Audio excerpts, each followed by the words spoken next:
BNP দুজন প্রতিষ্ঠাতার মধ্যে আমি একজন। শহীদ রাষ্ট্রপতি জিয়াউর রহমান প্রথম নাম দিয়েছিল জাগো দল।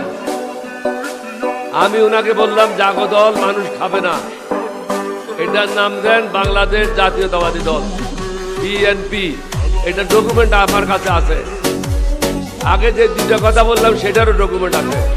এই অশিক্ষিত লোকদের যদি কোনো সন্দেহ থাকে আমার কাছে আসলে বিনা পয়সায় তাদেরকে ডকুমেন্টগুলি দেখাই দেব।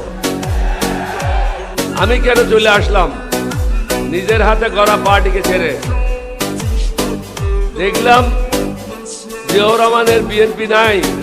জিয়াউর রহমানের বিএনপির সময় বাংলাদেশের সেরা লোকগুলি আমরা দলে নিয়েছিলাম। আপনাদের কুমিল্লার সন্তান আজিজুল হক সাহেব ইংলিশের প্রফেসর, ঢাকা বিশ্ববিদ্যালয়ের ওনার মতো লোক অ্যাডভাইজার ছিল। কিন্তু জিয়াউর রহমানের মৃত্যুর পরে আস্তে আস্তে অধঃপতনের দিকে যেতে লাগলো।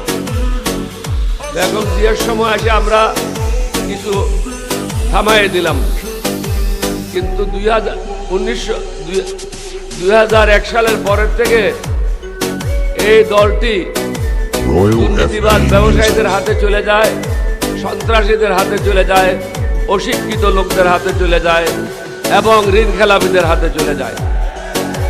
এটার আমি প্রতিবাদ করেছিলাম, কিন্তু আমার কথা শুনে নাই।